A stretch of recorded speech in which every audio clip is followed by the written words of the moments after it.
Sherlock Holmes, one of the most fascinating characters I have ever portrayed. Patriotic, courageous, tenacious, loyal, mind of a computer, and one of the most eccentric characters in fiction. His Boswell, Dr. John H. Watson, described his strengths and weaknesses with ruthless accuracy. Knowledge of literature, philosophy, astronomy, politics, nil. Knowledge of botany, variable. Well up in belladonna, opium, and poisons generally. Knowledge of geology, chemistry, and anatomy, profound but unsystematic. Knowledge of sensational literature, immense. He appears to know every detail of every horror perpetrated in the century. He is an expert boxer, swordsman, and single-stick player. Plays the violin well, self-poisoner by tobacco and other substances. The best and wisest man whom I've ever known. Sherlock Holmes.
Found guilty of murder in the first degree.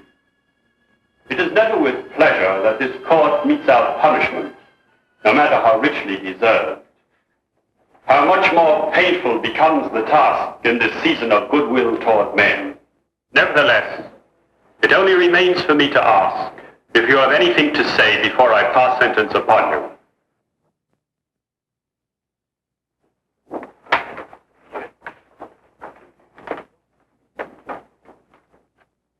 John Henry Norton, you shall be returned to the place from whence you were taken, and from there, at the time and place to be arranged, you shall be hanged by the neck until you are dead. And may God have mercy upon your soul. Remove the prisoner.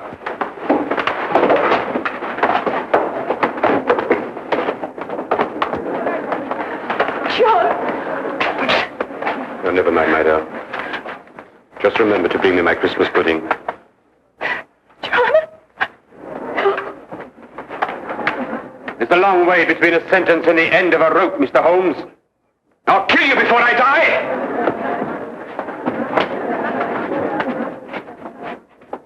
I swear it!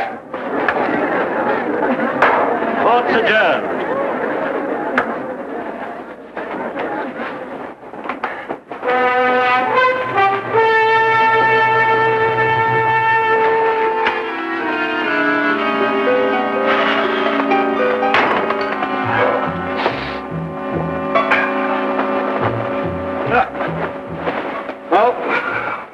Begin Christmas. My Christmas began the moment that man was out of sight. And yet Mrs. Norton, number 6, still believes in him. It's incredible, isn't it? Testimonial to his charm, Watson. Charm being the first requisite of every Bluebeard. Yes, let me see. What is it? 3 widows, 2 spinsters? You really had him the one before last. Yes, and I would have if the star witness hadn't bolted. Holmes, that threat he made against you. Oh, Watson, remind me to buy another A string, will you? Of course, I know it's all ridiculous, but why do you think he should indulge in such a bluff? Well, you know, the criminal mind travels in devious channels, Watson. However, don't worry, old chap, because if he sends me cyanide, I just won't take it. Let me play you a carol, Watson.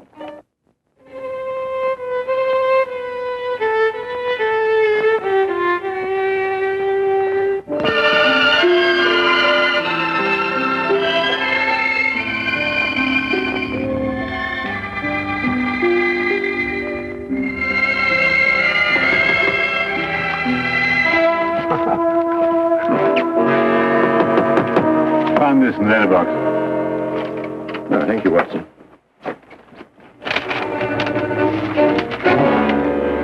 What is it?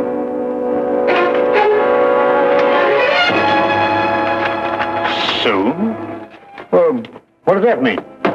John Henry Norton, striking terror. From prison? He has friends outside. What are you going to do? I'm going to Newgate Prison. We've taken every possible precaution, Mr. Holmes. For example, his food is served already cut, bones removed on wooden dishes, wooden spoons and forks. All the furniture in his cell is fastened down. But you can see for yourself if you wish. Thank you, I should like to.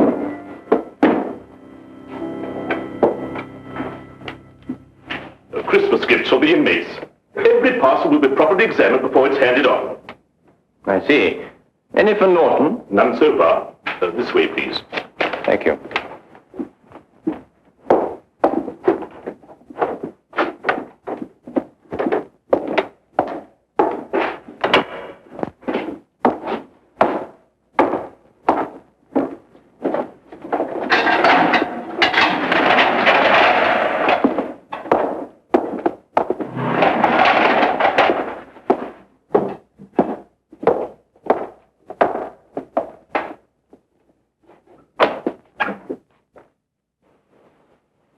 What do you want? Just an inspection. Stay where you are.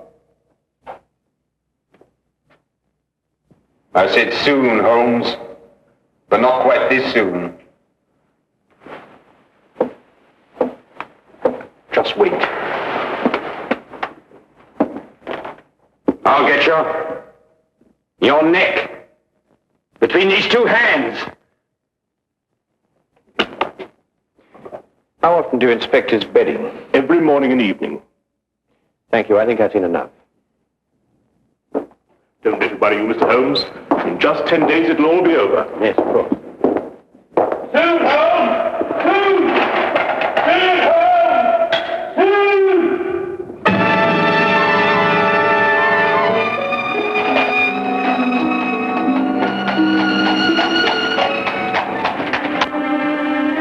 Well, I must say that visit put my mind at ease.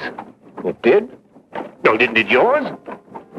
Norton's whole career has been built on his ability to inspire confidence. I believe him, Watson. What? You mean you think he's going to kill you? I believe he's going to try. But, my dear fellow, you've seen yourself. How could he get out? That's the question, Watson. Come in.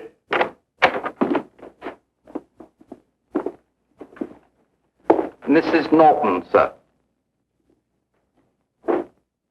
Mrs. Norton, How do you do, sir? you have a present for your husband? Justice, sir. A pudding I made for my husband. May I give it to him, please? All parcels for prisoners have to be inspected, Mrs. Norton. Yes, sir. That's what the guard said. Here it is.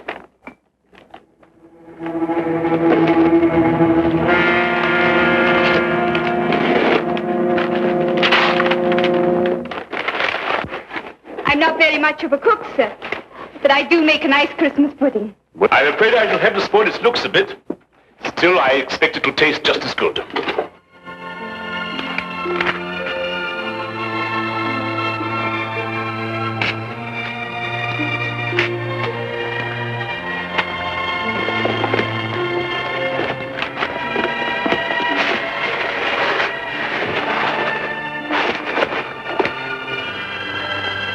There we are. May I? I did so want it to look nice. Of course. Go ahead.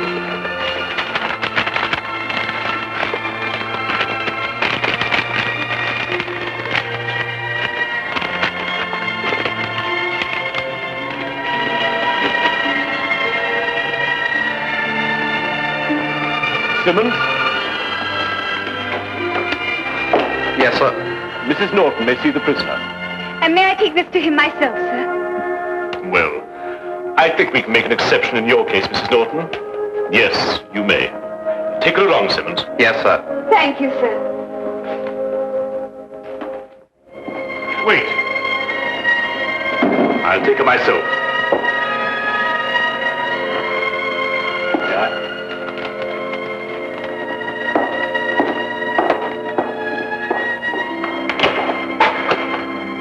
You have a visitor, Norton. John, I bought your Christmas pudding. May I? There's brandy in it and currants. Just the way you like it, John. You're sweet and thoughtful, Beth. I've been looking forward to this. I'm afraid it's cut up a bit, Norton. But your wife's not responsible for that. Regulations, you know. Yeah, I understand. Is there anything else you want that I can bring you? No, my dear, nothing, thanks. This is all the Christmas present I want. Thanks for letting her bring it to me, Warden. Goodbye, John. Goodbye.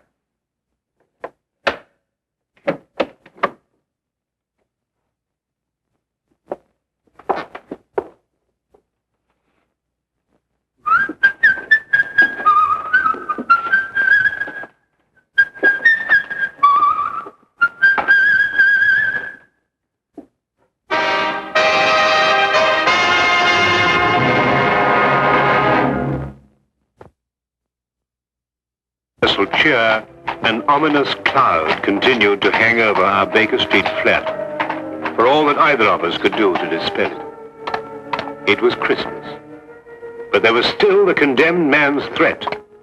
If Holmes didn't make light of it, how could I? Merry Christmas, sir.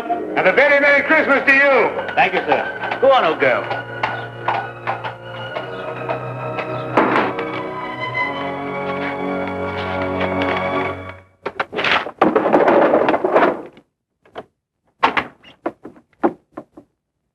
It's you. Anything wrong? No, nothing. I see you brought it. Yes, well, no Christmas is complete on a Yule log, even if they do have to cut it up to fit city flats. Now then, Holmes, what's all this greeting me with a revolver? Is it Norton? Do you believe in intuition, Watson? What, you mean, sixth sense, that sort of thing? Yes. Why? Well, I was going... No, it doesn't matter. It's this weather, you know. You think he's going to escape, don't you? What? He was still in prison at 4 o'clock? Oh, I see what you mean, Watson. You mean one mustn't underestimate the resourcefulness of men like Norton. No, naturally, of course not. Mm-hmm. Watson, I'd take it very kindly if you could, well, clear out of here for a week or so. Take a room at a hotel. Oh, why? Well, I've some research work to do on blood types, and I think I'd get through it much more quickly on my own. I'll foot the bill, of course. Nonsense. All the same, I wish you'd go. Nonsense. I insist, Watson. There's no reason at all why you should risk your life. Look here, old man. Your danger is quite enough for me. Now, not another word, eh? I'll, make some tea. Nice hot cup of tea. Wonderful for the intuition.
is it? It's loose, Mr. Holmes. The governor of Newgate Jail. Come in, sir. Mr. Holmes, I've come to tell you that Norton has escaped. In view of his threats against your life, I felt you should be warned at once. What's more, I brought a policeman to stand guard at your entrance door all night. Thank you. That's very thoughtful of you, Governor. We're scouring the city for him now, but, well, in this fog... Yes, of course, I understand. When did he escape? He was in his bunk around 2 o'clock, so it must have been between then and 2:30. How did he get out? The bars of his cell window were sawn through. Don't ask me how he managed it. He used his blanket to slide down to freedom.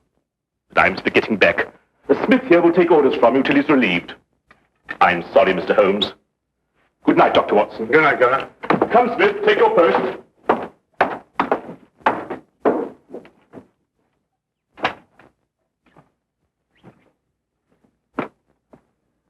How on earth did he get hold of a hacksaw? That's not important now, Watson. I want you to do something for me. Really? Norton is probably counting on the support of his wife. I want you to go to their house and make quite certain that he gets no help from that quarter. But the police will be there already. Well, we can't be sure of that. You see, the police are probably working on the theory that that's the last place on earth he'd go. I see. You think he may be counting on them. All right, I'll go directly. I'm ready.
It took me some time, what with the fog and the difficulty of getting a cab, to reach Mrs. Norton's flat.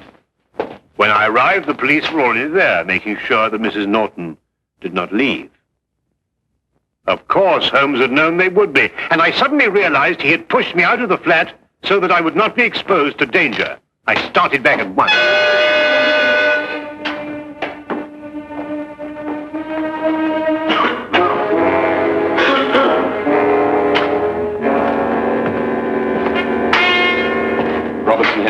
Smith here. They sent me down here to see if everything was all right. All quiet. Both of them up there? No. The doctor went off to Norton's home. Uh-huh. Mr. Holmes is alone now. Ah. Snug in bed while you stand here shivering, eh? The fog does get into one's bones. Would you like a cup of tea? Not half. Listen, I'll take over. There's a cabman's shelter over on the next street. The tea's hot and strong. Just had a cup myself. Thanks. And keep your eyes open.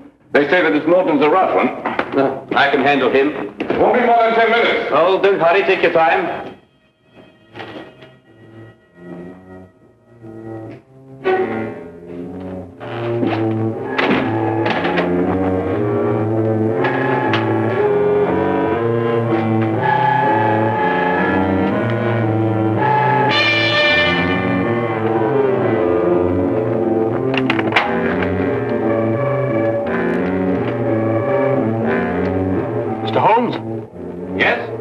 I have a message for you from the warden, sir. Should I slip it under the door? It's all right. I'll open the door.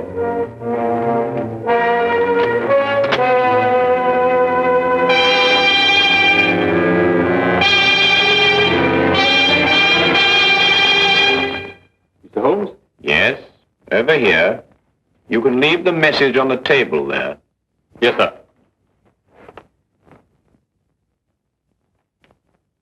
I'm holding a gun, Mr. Holmes. Don't move.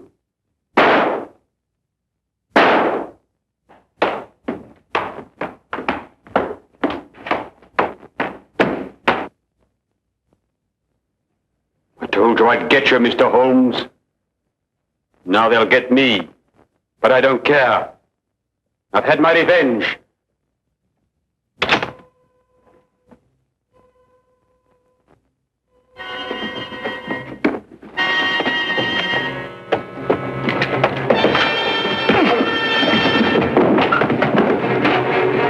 Officer, this is John Norton, the man you want. Take him away. Holmes! Are you all right? Perfectly all right, thank you, Watson.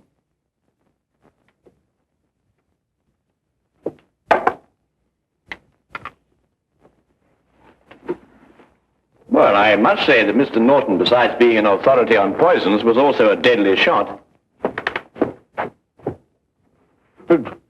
Well, what happened? Well, I was waiting here for him, and when he arrived, he destroyed what he thought was me. So that's why you sent me on that fool's errand. Well, I thought it was safer for you. But you might have been killed. Really, Holmes, you must leave this sort of thing to people who are more used to it.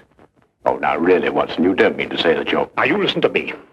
The next time this sort of thing happens, I'm going to have you locked up for your own good. The very idea. I'm absolutely furious.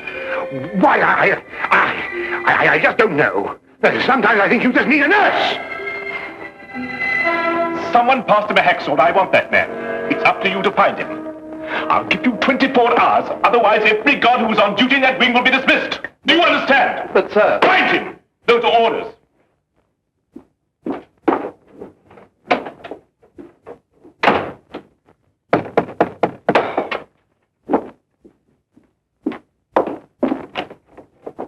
Come in, Mr. Holmes. Dr. Watson. I've just issued an ultimatum to my staff. I want them to find the man who passed Norton that hacksaw. Yes, so we heard. I couldn't have believed that I'd had a man working for me who could be bribed, but that's the only explanation.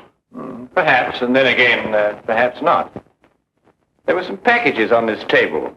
Gifts for the prisoners. Has anything arrived subsequently for Norton? Yes, a pudding. But I examined it myself. Well, that's hardly the place to hide a hacksaw, Holmes. No, I suppose not, Watson. Might we, inspect the cell, please? If you wish, but you won't find anything there to help you this way.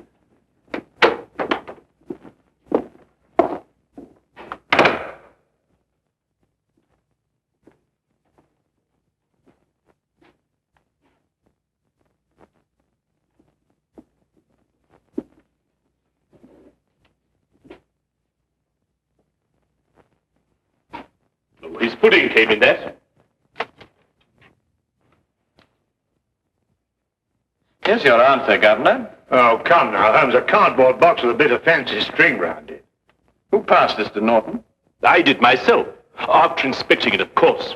Well, this is what he used to saw through the bars with. That? Watch.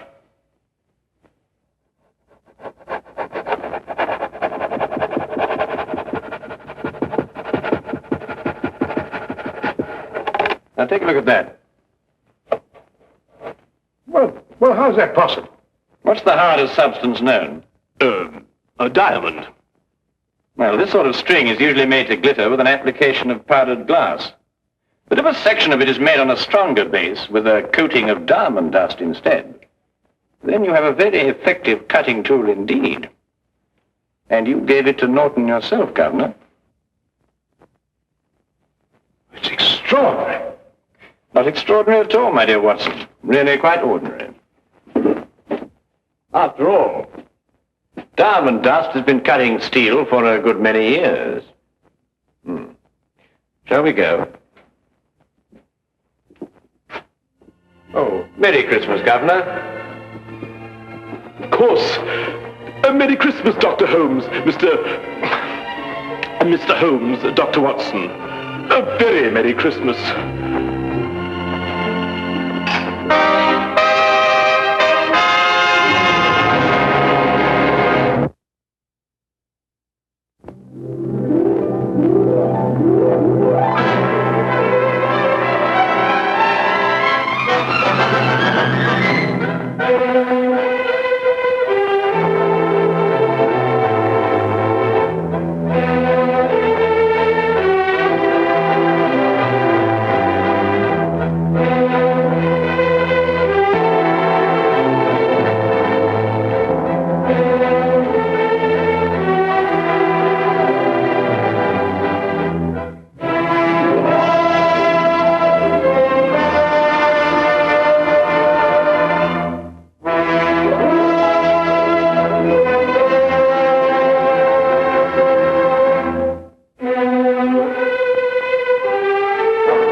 One of the most unusual cases which Sherlock Holmes was ever called upon to solve began at a small private school for boys in the north of Belgium. The boys' dormitory at 4 in the morning, lighted by a full moon, looked quiet and peaceful. It would have been difficult to imagine that here began a train of events which filled 4 graves before it was stopped.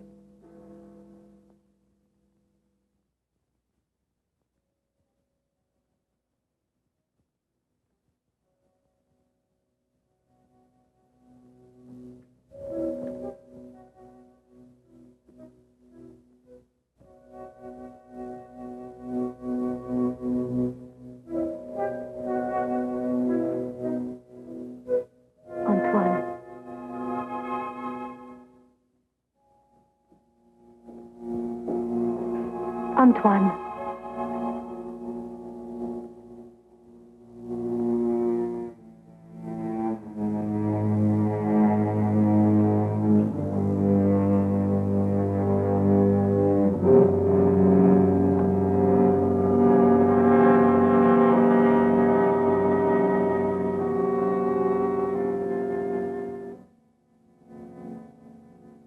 He has gone out. Did you try to stop him? I called his name. Either he did not hear or pretended not to. I was afraid to startle him.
This time, it's you.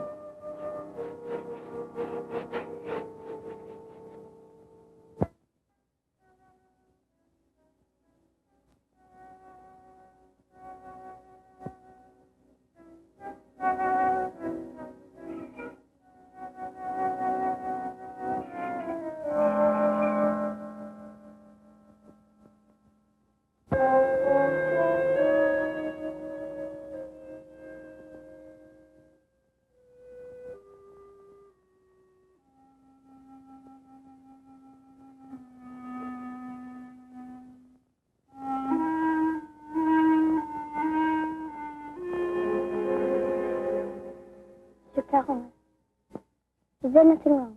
No. Nothing, Antoine. Go back to sleep. What are you going to do? The police? It'll be the end of my career. We'll have to close the school. Send the boy away? Would that stop it? I suppose not. It's horrible. 3 deaths in 3 months. Each one foretold by the writing on the church steps. I still think the police... No. But your own life. I've never felt in better health. And I'm careful to keep out of drafts and avoid falling downstairs. How can you joke at a time like this? There's a man in London. He's solved cases even more hopeless than this. Sherlock Holmes? You thought of him? Let me write to him. Ask him to do what? To come here, investigate. Find out who is responsible for those deaths and how a schoolboy can tell in advance who is next to die. And have the school invaded? Our teachers questioned? Our boys terrorized? I'll do my own investigating, Mademoiselle Grande. In my own way.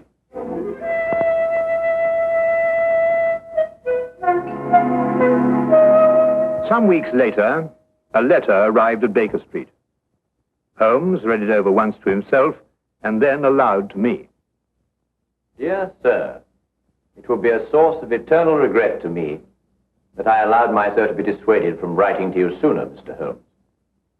Now Mr. Carolan is dead of natural causes, the doctor says, though I am not sure he isn't mistaken. I pray that you will come to Arno without delay and lend us your assistance in putting an end to these ghastly occurrences. Respectfully yours, Mary Grande. You deduce that the writer of the letter was young? I'll go further than that. I'm prepared to wager that she's madly attractive to boot. Better and better. And on what do you base these interesting conclusions? Wishful thinking, my dear chap. Wishful thinking. Then wish no more. She is both young and attractive, with hair the color of autumn honey. Oh, did you read that between the lines? No, this came with the letter. A lovely color, you'll admit, Watson. And from a beautiful young woman at that. Now, come, Holmes. That's neither logical nor factual, and you know it. You aren't the only one privileged to think wishfully, my dear Watson. Bravo. So you're going to take the case? Yes, and if you pack for us both, I'll arrange for tickets. The boat train took us to Dover.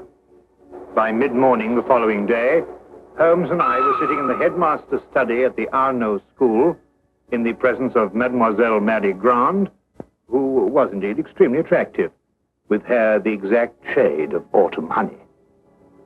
Then you're quite sure you've told me everything, Mademoiselle Grande? There is only the matter of the old woman, but I don't think it's important. Well, let me be the judge of that, mademoiselle. Her name is Madame Soulet. She's a harmless, feeble-minded woman who sells charms and love philters for the ignorant. Some have called her a witch. I see. And what is her part in this affair? She admits she went to see those whose names were written on the church steps and offered to sell them some charms against the evil omen. That's most interesting. Did any of the other victims purchase these charms? I can only speak for Monsieur Carolan. He did not. And what about the others? Were they persons of wealth? No. 2 were quite poor. The third one moderately well off. We have no really wealthy people here in Arno, Mr. Holmes. Except, of course, the Count de Passevant. You know the Count? No, indeed. I only happened to pass a carriage on the way boasting his coat of arms. However, I should like to have a word with this Madame Soulet, if that can be arranged. You have only to go to her house. It's on the edge of town, on the North Road.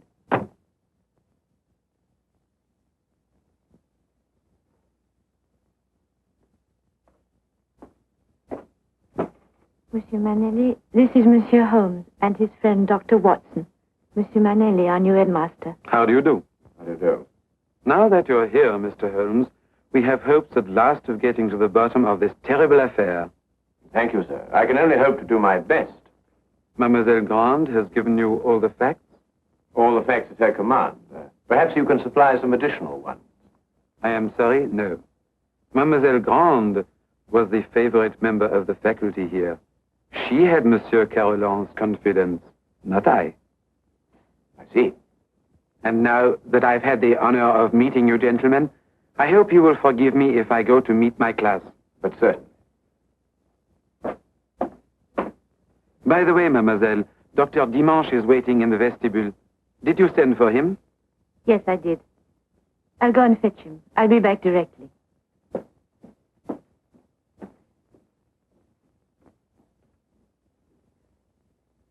But the boy, Holmes, the boy, you hadn't asked to see the boy. The boy can wait, Watson. Yes, but why? Surely he's the most significant part of it. No. Because he did the writing on the church steps. But why, yes. I suppose in that case you'd say that the chalk also had significance. No, that was just an instrument. Precisely, my dear Watson. Precisely.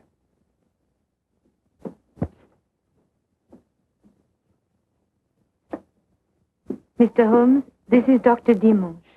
Mr. Holmes and Dr. Watson. Delighted. How do you do, Doctor? Always happy to meet a colleague. Thank you. So am I. I hope I haven't kept you waiting. I came as soon as I got Mademoiselle's message. Won't you sit down? Thank you. Mademoiselle Grant tells me that you're the physician who attended Monsieur Carolan shortly before he died. Yes.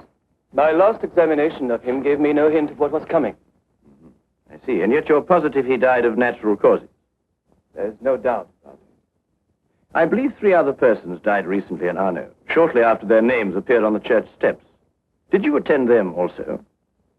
Arno is a small town. I'm fortunate or unfortunate enough to be the only doctor. Previous to your present fortune, or misfortune, you practiced in Paris, I understand. I see Mademoiselle Grant has briefed you well. I told nothing of your past, Doctor. Then how do you know? Well, you dress with the flair of a Parisian. And if you've been living here any length of time, I should imagine you would have acquired a more homespun costume. I might have ordered these from Paris. On the income of a country physician. But what do you think, Dr. Watson? Hardly likely, huh? Capital, Mr. Holmes. Your powers of deduction have not been overrated. But you didn't ask me here to discuss my clothes or my income. How can I help you? Dr. Dimanche, of what exactly did Monsieur Carolan die? Heart failure. Were you carried out a post-mortem? There's no need. The signs were obvious. I see. And you saw nothing suspicious, either in the case of Monsieur Carolan or of the other victims? Not one thing, Mr. Holmes. That's interesting. Perhaps you'd care to put forward a theory of your own as to the connection between the prophecies and the deaths. I have no theory. The explanation lies either in the most extraordinary combination of coincidences or in some sort of prevision on the part of the boy, Antoine. Do you believe in prevision or telepathy? Years ago, my professor at Salpêtrière did suggest there might be something in it. For myself, I don't know. I neither affirm nor deny. Then I believe you can tell me nothing more for the present, Dr. Dimanche. Don't hesitate to call on me again. Now I must go back to my surgery. I may have a patient waiting. You never can tell. I'll be here early tomorrow afternoon for the monthly examination, mademoiselle.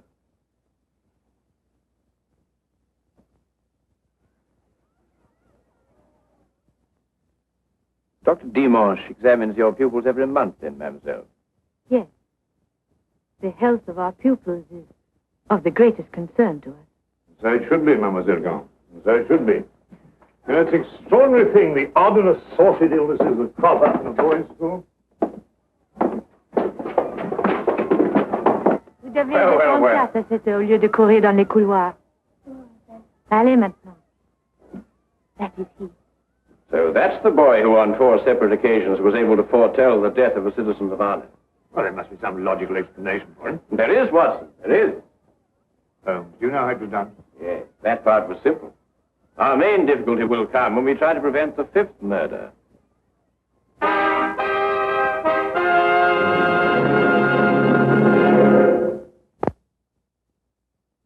Turn to the case of the deadly prophecy.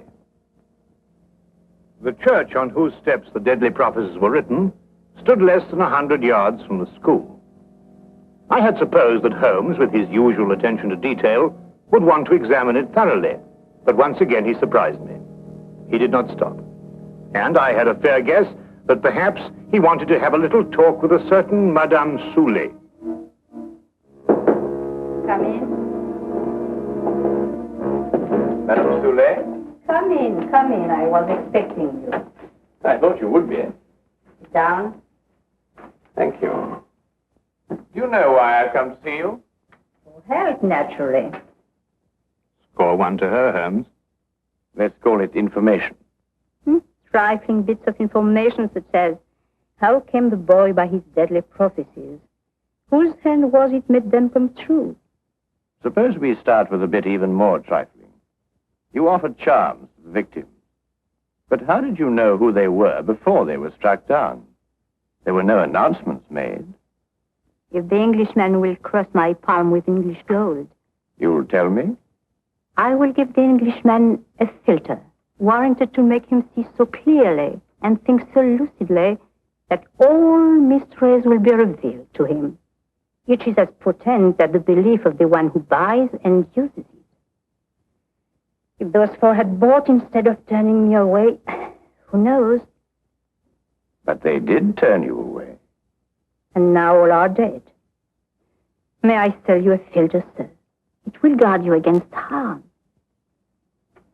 Come, Watson.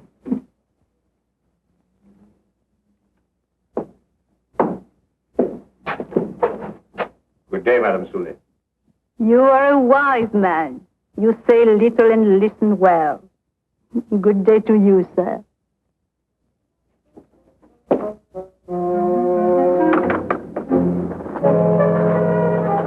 Filters, bosh. We might be living in the Middle Ages. Not the Middle Ages, Watson, merely a small European village. Ah, Count Passivar, I believe. Oui, monsieur.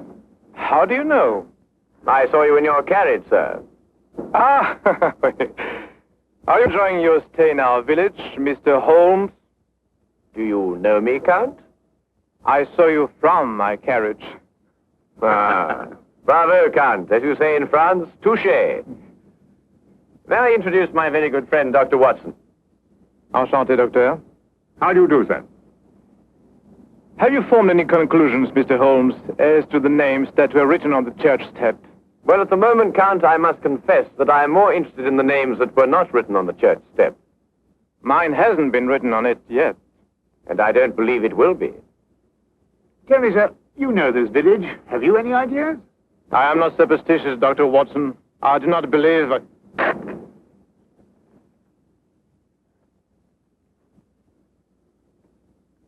You're not superstitious, Count? Madame Soulet's filter, at least, can do no harm. Good day, monsieur. Good day. There were a few points about this case which Holmes thought could best be cleared up in Paris. He had asked me to go alone, as the following night there would be a full moon, and he wanted to stay in Arno to be on hand, just in case.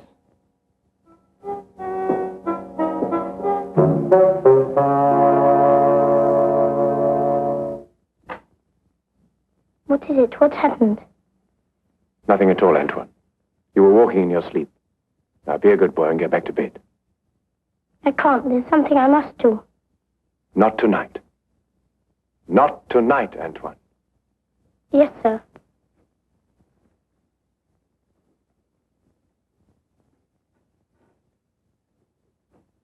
What does it mean? It means that nothing further will happen tonight. Sleep well, Mademoiselle Grand.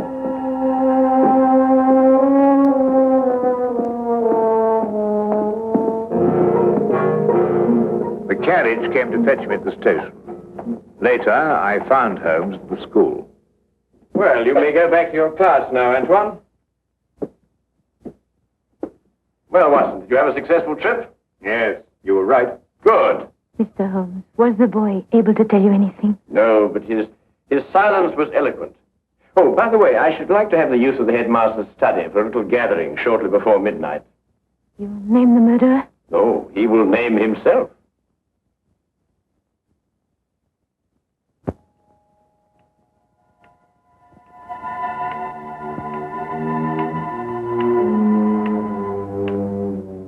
It's almost midnight, Mr. Holmes. Must we wait much longer? Ah, good evening, Count. I think you all know Count Bassifon. Count, you met Dr. Watson in front of Madame Soulet's cottage. Would you be so good as to take that chair, Count? I expect you're all wondering why you've been invited here at such a late hour this evening. Well, we are concerned with the murder of Monsieur Carillon and of 3 other citizens of Arno before him. Mr. Holmes are sure they died natural death. I happen to believe that they were murdered. Now, the question is, with what motive? Profit? But these were ordinary people of modest means. The murderer could scarcely hope to enrich himself at the cost of their lives. Now, a thought occurred to me, and I decided to go and see Count Bassifon and ask him if his life had been threatened too. It has been. And this is the feature of the case that most intrigues me. Blackmail has often been the prelude to murder, but here, for the first time, murder became the prelude to blackmail. What was demanded of you, Count? 100,000 francs. And if you didn't pay? My name was next to appear on the church tips. So you see, extortion was the motive from the first. And to that end, an atmosphere of terror was built up by means of 4 successive murders. It would take a man of superhuman courage to resist. But, Mr. Holmes, the names were written by one of our pupils. What possible connection could an 8-year-old boy have with such a scheme? Yes, Antoine. Just an unwitting tool. Of whom? The blackmailer must be someone who could have poisoned 4 people. Don't distress yourself, Madame Soulet. The killer meant suspicion to fall on you. But a person of your simple habits wouldn't play so dangerous a game. No. There is a suspect close at hand, who not only had an expert knowledge of poisons, but to whom the boy has been far more accessible.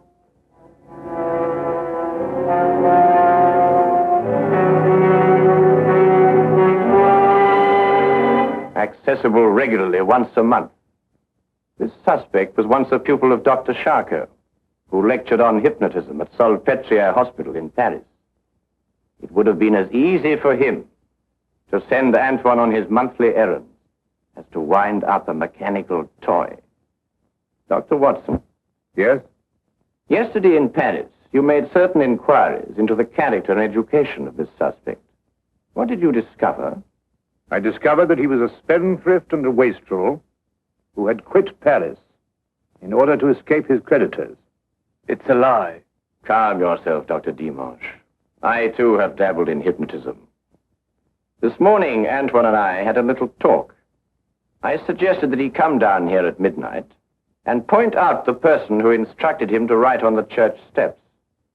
The person he was instructed not to remember when out of the hypnotic trance. It lacks but 1 minute to 12 now.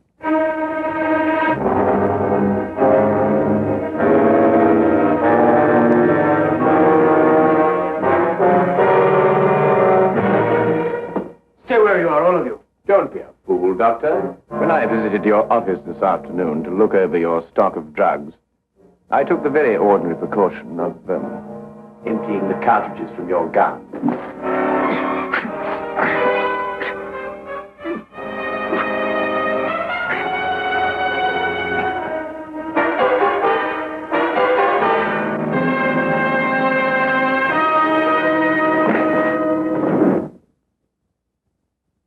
Should we wait for the boy to make the identification, Mr. Holmes? Mademoiselle, Mr. Holmes's deductions are always completely truthful and completely accurate.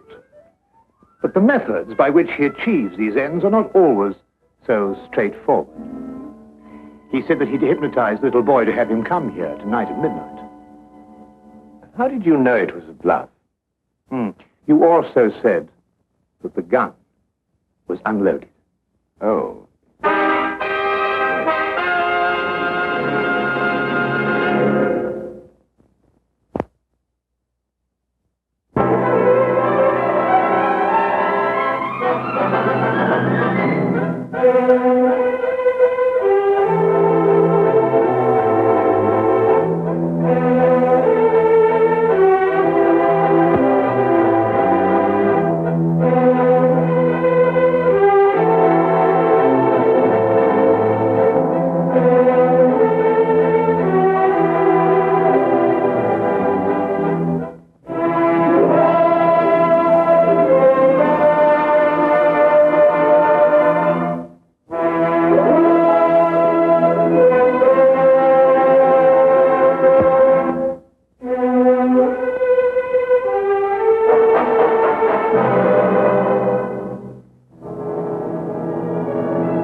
Dr. Watson observed, I had no keener pleasure than in following Sherlock Holmes in his professional investigations and in admiring the rapid deductions with which he unravelled the problems which were submitted to him.